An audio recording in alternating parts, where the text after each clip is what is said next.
Thank you, Sister Logan. That was very good. I been very pleased with Sister Logan's introductions.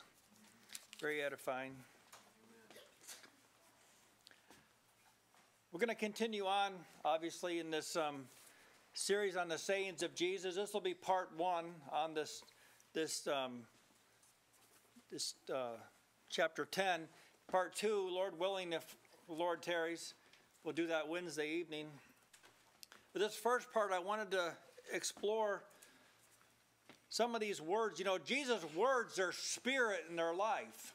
In other words, they have substance. In other words, they have the capacity to change you or conform you or transform you into a more perfect likeness or image of Christ himself. None of Jesus' words are empty. None of them. All of them have a capacity that is designed by God in them to do his will, to do what he wants them to do. See, men's words, sometimes they'll actually lead somebody in a direction that the person didn't really want them to go in. But he just didn't say it exactly right, and so he has to update it or correct it or say, well, I didn't really mean that, what I want. But he realizes that when he sees the implication of his words. He says, oh, wait a minute, I didn't really mean that. What I really meant was this. That never happens with Jesus. Jesus' words are always precise, and they're always spoken with God's eternal purpose in mind. He is bringing many sons to glory. And he's doing that through the instrumentality of his words. He's said something. In fact, they killed him because he said something. Verily, verily, I say unto you. Now, who's Jesus talking to? Inside of this, in the context of what we're talking about here. In verse 6 it says, this parable spake Jesus unto them, but they understood not what things that which he spake unto them. Now, even though this verse that verse in particular doesn't tell you who exactly, it does reveal something. It tells you that whoever he's talking to didn't understand what he was saying. But that didn't stop Jesus from saying it. I've heard a lot of people say, well, see, the people aren't ready for this. What I have to do is I'll dumb it down a little bit, and I'll bring the people up. Is that right? You're never going to bring the people up by dumbing things down. Jesus didn't do it, and neither should we. You preach the truth, and what that does is that brings the people up to where Jesus is at. In verse 19, we see there was a division, therefore, among the Jews for these sayings. So he's talking to more than just one or two people here. He's talking to a multitude, a crowd.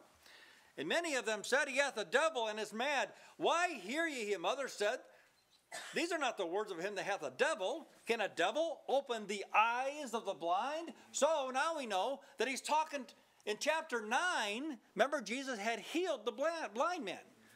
And then he had gone, the Pharisees, went before the Pharisees, and they asked him many questions, and he actually, he kind of like embarrassed them, is what he had done. And now, these are the people now that Jesus is talking to.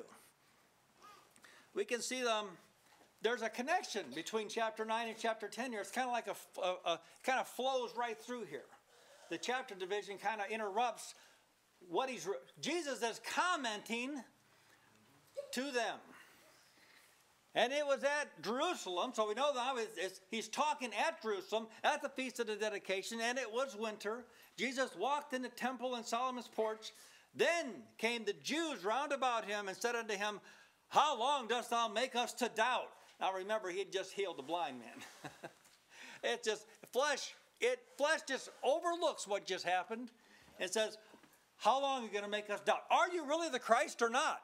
Well, even the blind man said, we know that God doesn't hear sinners. Obviously, who was really the blind people here? Amen. That's actually what Jesus is making a point of this, isn't he? Yeah. Jesus is really going to point the finger and say, you're really the blind people. Jesus said, I told you, and you believe not. The works that I do in my Father's name, they bear witness of me. In other words, Jesus is saying what I just did should reveal to you who I am. It should, but see, you're blind to the truth, and you can't see afar off. And in verse 9, you go back in chapter 9 just a little bit, just to kind of get the context. And some of the Pharisees which were with him, with the blind man, okay, some of the Pharisees that were with him heard these words, the words that Jesus said to the blind man. They heard them. The words that Jesus had spoken, and he said unto him, are we blind also? That's what the Pharisees now ask this question of Jesus. Are we blind also?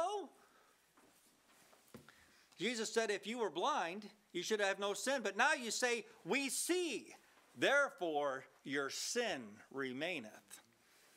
How serious is it when Jesus says, your sin remaineth?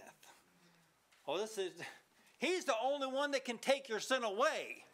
Now, if his determination is that your sin remaineth, well, that's quite a serious condition to find yourself in. These are the same men that had told the blind man that was just healed, so he was an ex-blind man, thou wast altogether born in sins, and dost thou teach us? You're going to stand there and try to teach us, and you were born in sin. Well, Jesus just healed him of his blindness, and you remain in your sins. So this is quite a serious thing. Jesus is going to comment to them, even though he knows before he ever comments that they're not going to receive it. But he knows that others around will. See, this word is predictable. Jesus' word's predictable. It's going to accomplish an intended purpose. Verily, verily, this is the context now that he says. Now verily, verily, I say unto you, he that entereth not by the door into the sheepfold, but climbeth up some other way, the same is a thief and a robber. And he didn't say that with his tongue in his cheek at all. This is the way things really are. We're not asked to comment or to come up with our own views on this vital passage. Jesus isn't polling the crowd to see, I wonder how they'll like it if I say this. Jesus is revealing the way things really are. This is the way they are. The fact that Jesus makes this statement, he that entereth not by the door, is enough implication to suggest that it is possible for men to be deceived and think that they're going to be in heaven, and yet they're not really going to be in heaven. They've climbed up some other way. Some people don't even believe this is possible. Jesus, he says it's possible. You climbed up some other way. In other words, you sidestepped Jesus. He was offensive to you, and so you pushed him off to the side and say, we got these 12 steps. You don't need Jesus. We got this other way. Well, we believe that Jesus was a good person and everything. We won't go so far as to say, but we just don't believe that you have to go to him in order to have your sins removed. Remember in Matthew 22, Jesus says something very similar. And when the king came in to see the guests, or he's speaking of a king who made a wedding feast for his son, he saw there a man which had not on a wedding garment. And he saith unto him, friend, go over there and they'll give you one. No, that isn't what he said. How camest thou in hither not having a wedding garment? How did you get in here? Obviously, you didn't come through the door. This is obvious, because everyone who comes through the door gets a wedding garment. Everyone. And he was speechless. He didn't have an excuse. Obviously, this is the way in the end. Everyone that's found without Christ is going to be speechless. Their mouths are going to be stopped. In other words, they're going to know they're wrong. They're going to come up with an excuse. They're going to realize there is no excuse for not following Jesus. Then said the king to the servants, I love him so much. I love him just as much as my son. Bind him hand and foot and take him away and cast him